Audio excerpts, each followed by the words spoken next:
Welcome back to Lowkey Confused. I'm Dean Jessica Stern, and today I am joined by Dr. Ella Ben Hagai from the Psychology Department. We are here to talk about Israel and Palestine. Ella, let's talk about why we're both a little nervous to do this segment and why we've put it off just to approach that.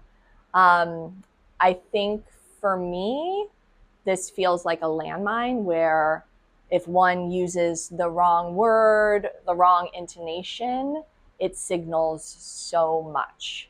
So I'm going to be honest with the audience. Like I'm a little, my stomach's a little bit in knots. How are you feeling? Yes, nervous as well. I have friends who think about this, what is happening in Gaza and Israel, Palestine, from a very different perspectives, and they have very, very strong emotions about this, about what's going on. So it is a very hot topic issue and incredibly polarizing, if not the most polarizing topic. What I think we need to do here is take off our activist hats or advocacy hats, which are very, very important, and really think of this conversation in relationship to social sciences. So the social sciences role is to understand why people think about conflicts in different ways and have different perspectives, so we can actually come to dialogue and come to some sort of understanding that helps reduce the violence and the bloodshed. So my approach here is really as a social scientist who studied the political psychology of this conflict. Yeah. And, just to make it clear for our audience, we're deliberately talking about all the different narratives, all the different understandings from a social scientific perspective, and that nothing we say here represents our personal views. What we're really trying to do is help our audience understand the range of views of this complicated topic. Right, based on peer review articles and scientific studies. Yeah. So let's start from the very beginning, from the origin story. Israel is established as a state in 1948, and very quickly there are different narratives that emerge about this creation and the onslaught of that creation. Can you walk us through what some of those main narratives are? Yes. So as a political psychologist, we study narratives because we know that people think in narratives, and then they also produce narratives that then help them think with these narratives. So narratives are critical here, and we study them very, very carefully. And there's many narratives about Israel-Palestine, but the dominant narrative from a Palestinian perspective is that experience of being indigenous to the land. You, your family, your great grandparents, and so on, have been living on this land. This land is your home, and this land has been occupied by Jewish immigrants who have pushed your people outside of your homes, outside of your lands, and more than that, has been not only dispossessing them, but also humiliating, creating suffering, and killing. So what the Palestinian narrative does in terms of what can Palestinians do is they need to endure and continue the resistance to this dispossession. This narrative is being thought of in relationship to what happened in 1948, 1967, and today. So it's used to understand current reality. For the Jews, the dominant narrative, at least until pretty recently, has been this story that the Jews came to Israel because they needed a safe home after the Holocaust. Their intentions was not to fight, but to live in peace with their Arab neighbors and with the Palestinians. But because they are constantly attacked, they have to defend themselves. And this narrative is a little bit shifting away. It's not as dominant because Israel has become much more right-wing and religious country in the last decades. So now the narrative is more shifting to Jews have a God-given right to the land. So Arab attacks should be, defended and fought against, but the Jews have the right to the land from biblical time. Mm-hmm. So back to 1948, Mm-hmm. people are looking at what happened in 1948 based on these narratives. The Palestinians see 1948 through the lens of the Nakba, the catastrophe, in which 750,000 Palestinians were pushed from their lands and homes in Jaffa, in Jerusalem, in Haifa, and pushed either to the West Bank or to become refugees. So the 1948 is a catastrophe. The Jews are looking at 1948 as independence. They gained their independence. They finally have a Jewish home. You can say a home for people who've been refugees from genocides in Europe and Arab countries. Mm-hmm. So different ways to look at the same events. Mm-hmm.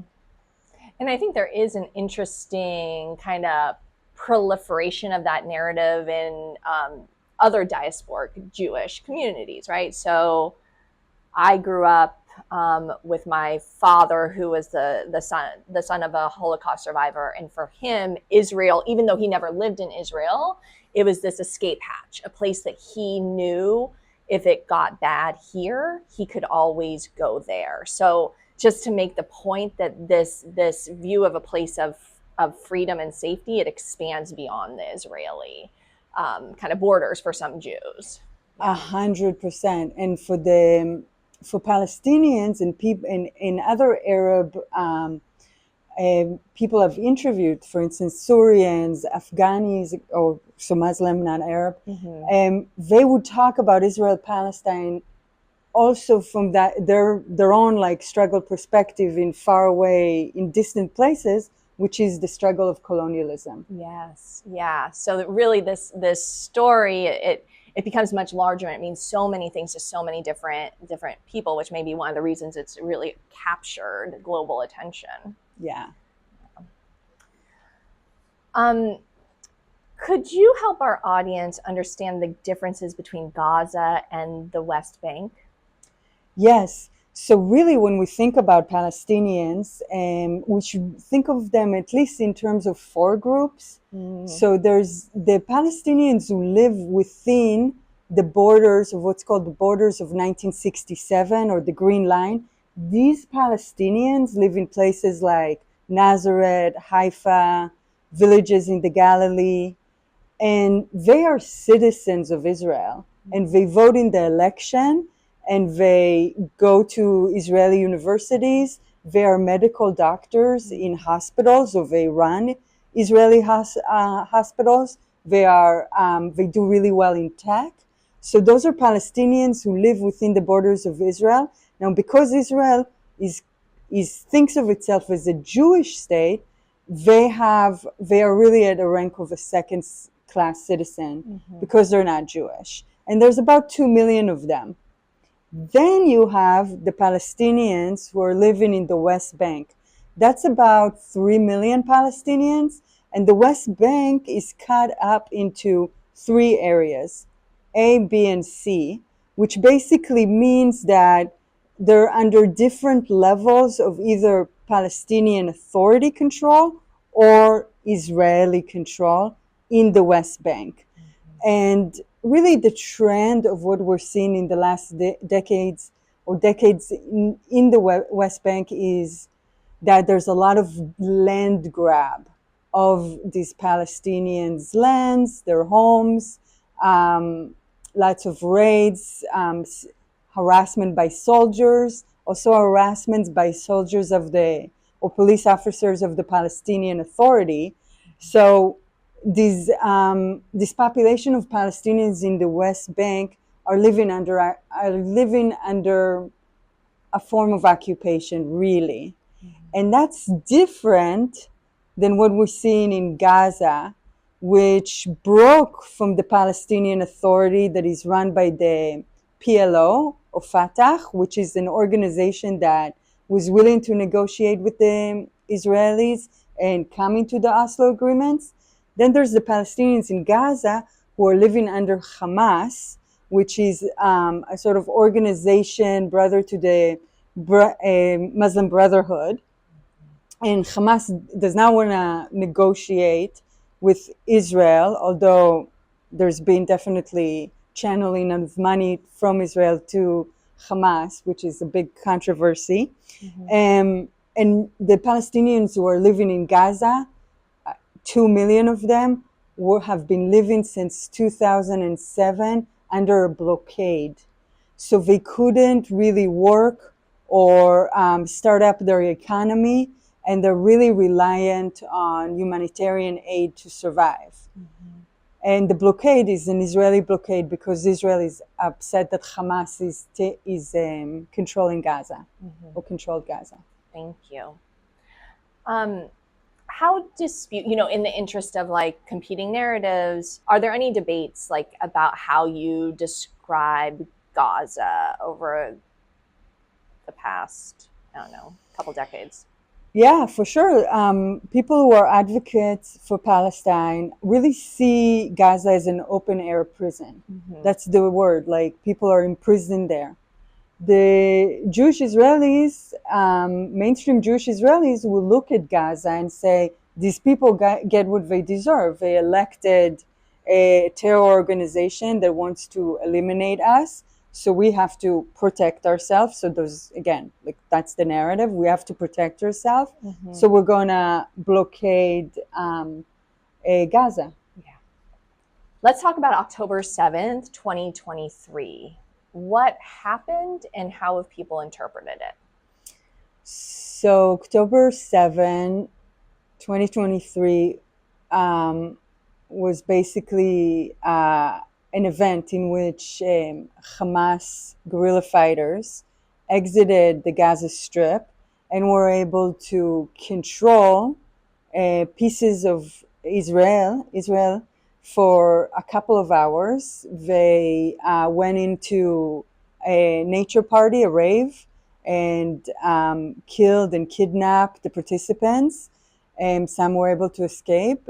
Other guerrilla fighters went to kibbutzim, so small villages, usually of leftists, like hippie leftists, and killed many people. Around 1,200 people died that day, and took 240 people as refugees.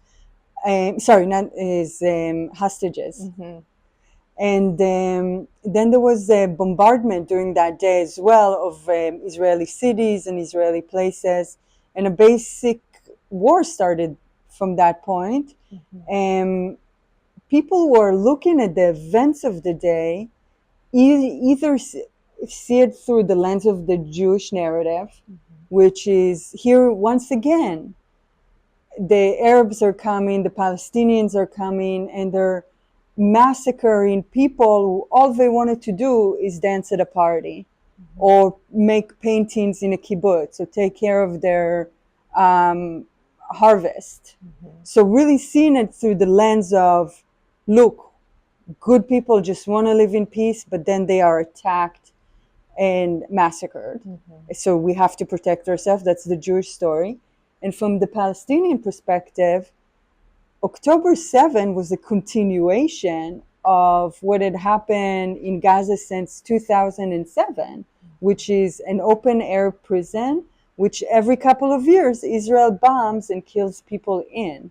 So October 7 was a kind of violent resistance. You agree with it or not, but you could see it as a resistance to a helpless situation.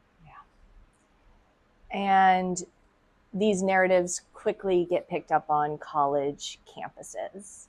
And you and I and a couple of faculty, we come together pretty quickly, right? And I do remember that. I remember one thing you said when we talked about, do we want to do a panel about what researchers have said about Palestine and Israel. That was our goal. And I remember it was such a raw moment, but you said we need to be able to hold multiple truths, and we need to be able to present our community with multiple truths. And that was October. And even in that moment, like campus felt ripe, right? Like it felt fraught. And I'm curious how you have experienced, or what have you noticed about the debates as they have played out on college campuses? I can think of it like in terms of the good, the bad, and the ugly. Mm-hmm. So in some ways, it's really good that people here at Cal State Fullerton, at UCLA, all over the US and Europe and other countries care about what's happening in Palestine and care about suffering of people in the other side of the world. That's a really, really wonderful thing that should happen in universities, that we don't just care about ourselves, but we think broadly about the world. So that's the beauty. The good. The bad is that often people came into their understanding of October 7 and Israel Palestine in general from only one perspective. So you're in your echo chamber and you're watching social media, that is, you're seeing the same things over and over again, and that's how you see reality.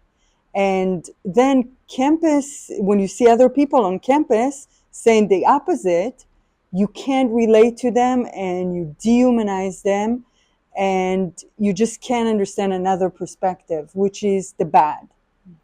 The ugly is the ways in which the current administration of the United States have, did a shakedown of different universities because they had protests on their campuses. So our neighbor here, UCLA, I think is being fined by the federal government. So that's ugly.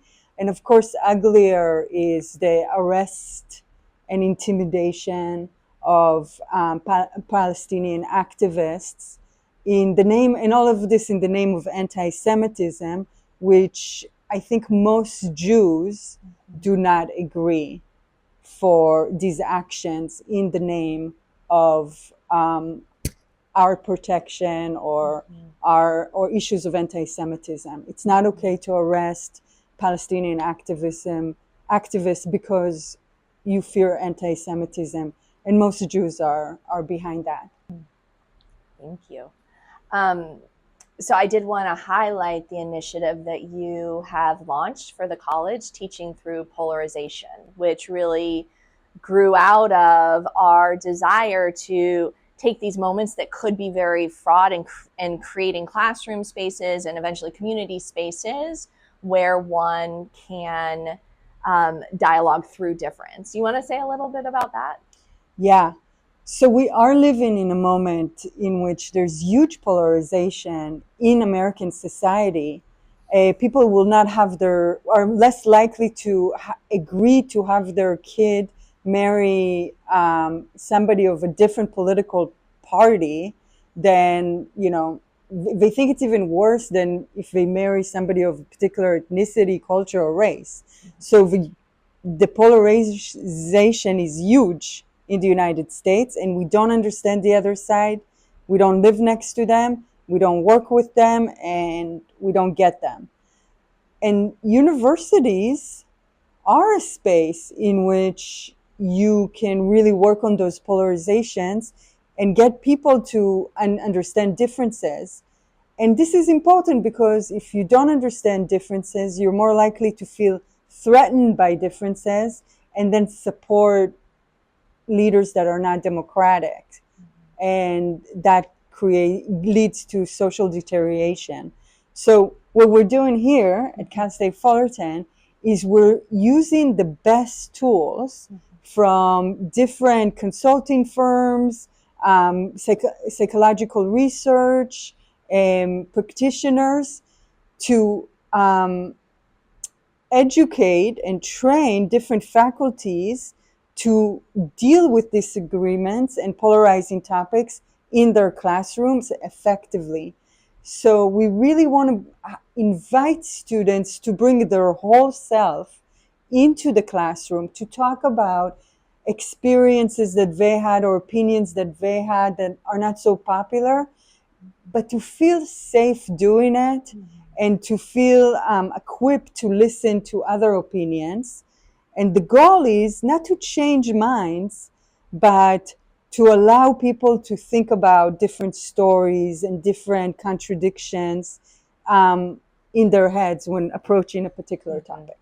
So you're running a group of 7 faculty fellows thereabouts, who are taking these tools into their classes this fall, from political science, criminal justice. I'm thinking about I think our goal is to really to cause a proliferation in these methods. Yes, we're gonna have faculty talk about sex and gender and trans rights in their classrooms, different political positions in California and on the federal levels, different approaches to poverty and individual rights. And we're also going to offer training for the campus community on how to talk about polarizing topics and teach different perspectives on an issue. So training as well as events. We're going to create some events and bring interesting speakers to campus. Wonderful. I want to add some nuance to the Israeli, context, right? The Israeli positions, right? Because I think Americans, Israel could be seen as a bloc. Yeah. Can you talk about the spectrum of positions, opinions that you see in Israel right now?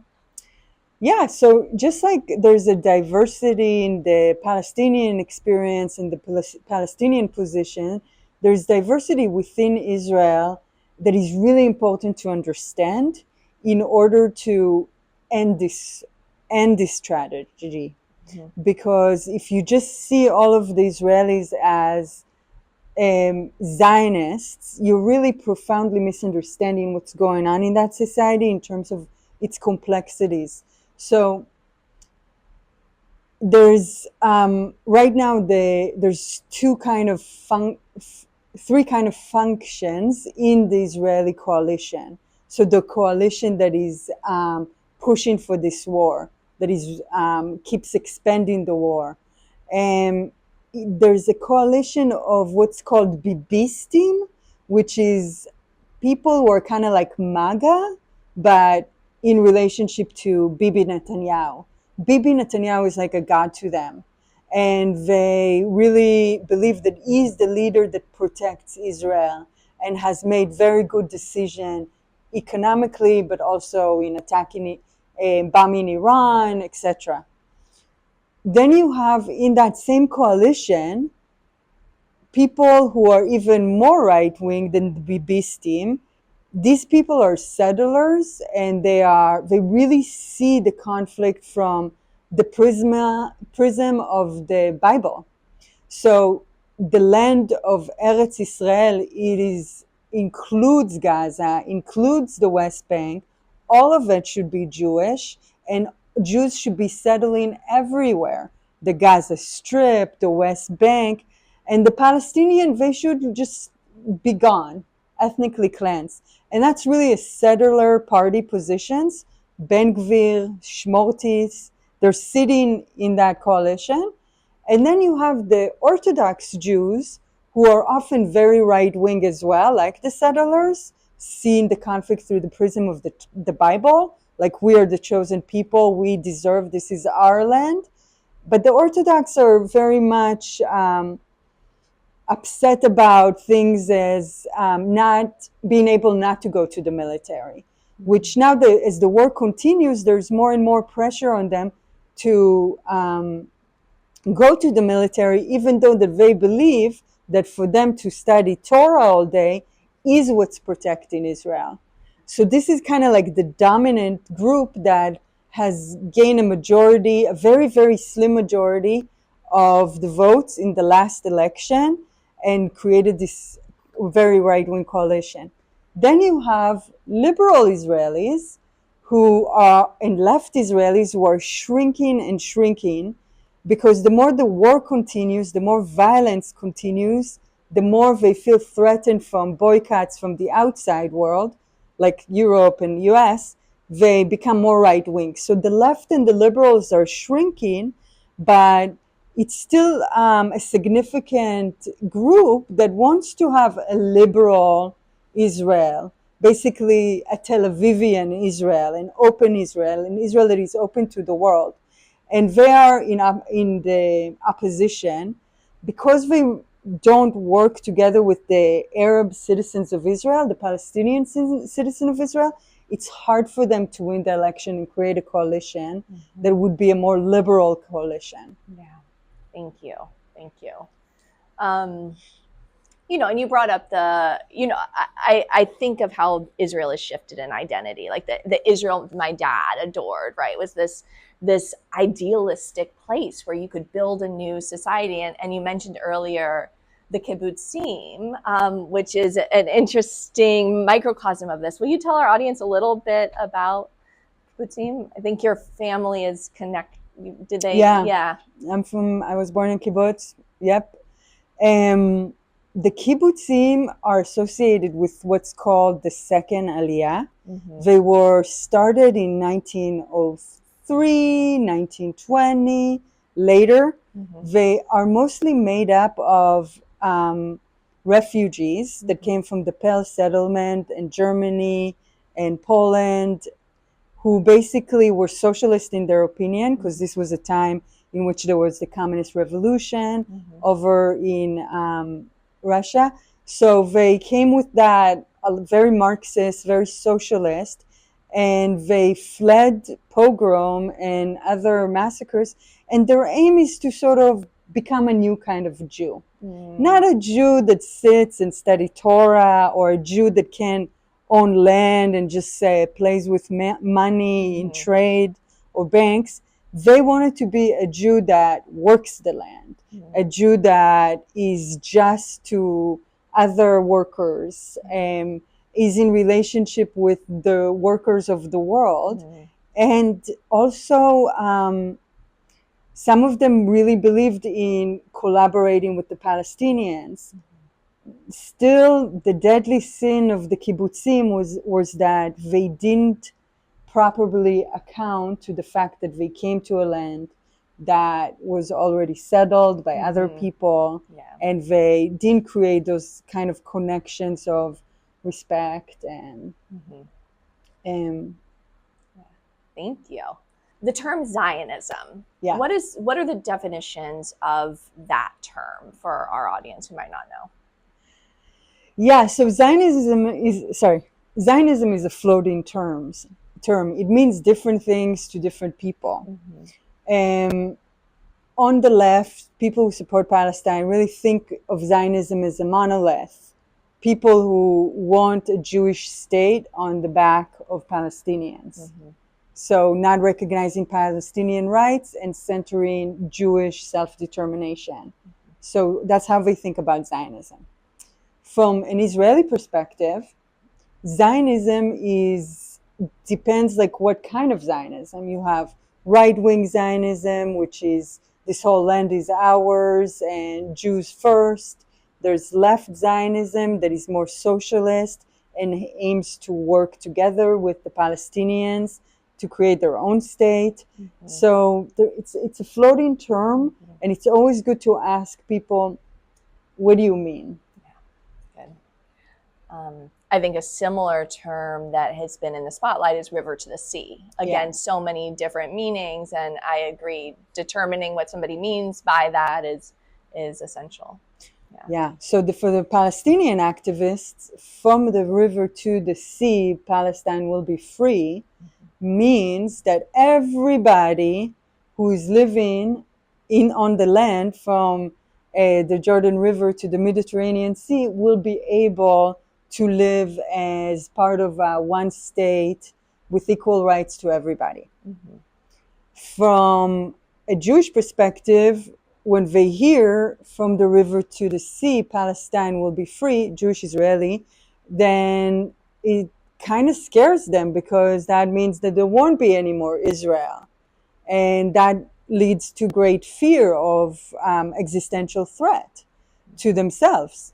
So it's polarizing terms and slogans that the best way to go about it is try to have conversations to understand what people mean by that and whether they can be inclusive of other opinions as they think about these issues. Yeah.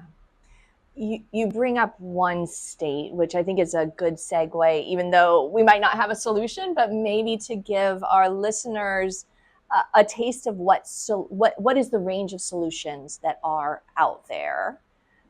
So one would be a single state, right, where Israelis and Palestinians are under a single government, right? So in general, when we talk about Israel-Palestine, the conflict or the occupation, however word you want to use, there's 4 key solutions. First solution that the very right wing in Israel want is a type of ethnic cleansing, a transfer. So pushing the Palestinians that are still there out to other Arab countries. That's a very right wing solution that in some ways we're seeing happening in Gaza.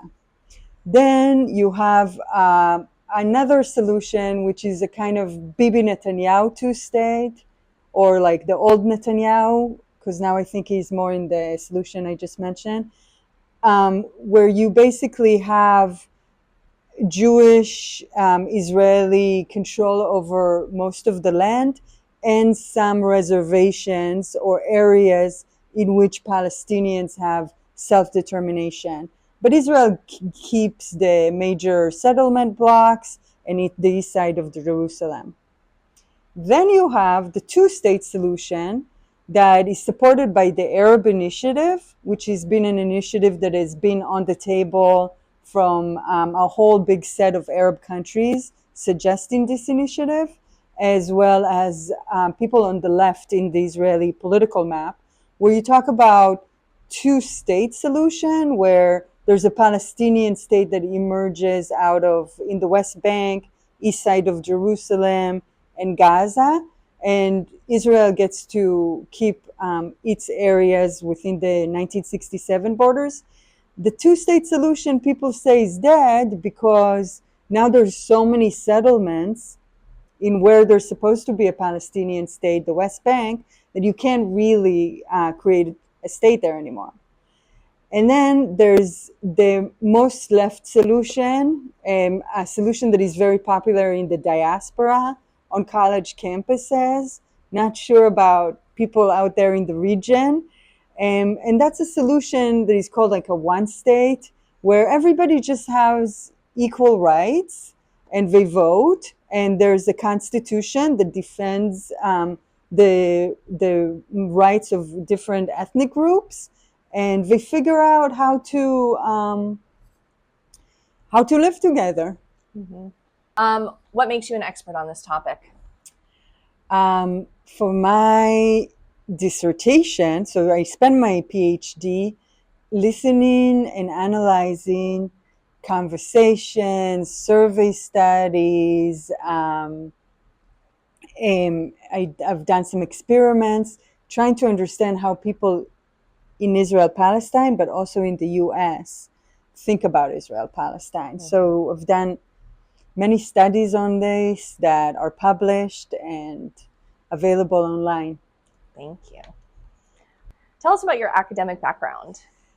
Like many of our students, I am a transfer student. I started my academic trajectory as I immigrated to the United States. I went to a community college in SoCal, and I transferred to UC Berkeley, where I studied psychology, and really focused a lot on cognitive psychology. I studied with Eleanor Rosh, and then, psychology feels very universalizing, and I was an immigrant and a transnational person, so I knew that culture was really important. So I went down to the UK, to the London School of Economics, which is the biggest social science institute, to study anthropology. And I studied social anthropology, learned about different cultures, culture and minds, and then kind of missed California, where I left my heart.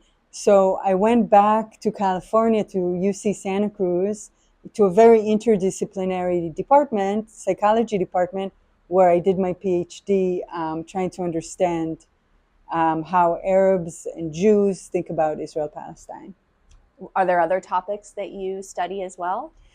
In general, my training is in understanding intergroup conflict and reconciliation. So processes associated with conflicts and processes associated with reconciliation. So I study Israel-Palestine, but I also study conflicts related to LGBTQ rights. Currently, I do a lot of research on different generations in the queer community and how they think about gender and sexuality differently, in order to create a more inclusive queer community, especially at this difficult time for queer people. We'll have to bring you back on that topic. For students who want to learn more from you, what are the major classes you teach? Political psychology. Take my political psychology class. You will get all of this information and learn so much more. I also teach social psychology, but again, trying to bring polarizing positions and social justice into the classroom. And now I'm enjoying trying out Psych 101, but that's not really related. Yeah. Oh, it's been such a pleasure talking to you. I've really grown from this conversation, learned from this conversation. So thank you so much for joining us, Dr. Ben Hagai. Oh, it's my pleasure and honor. All right.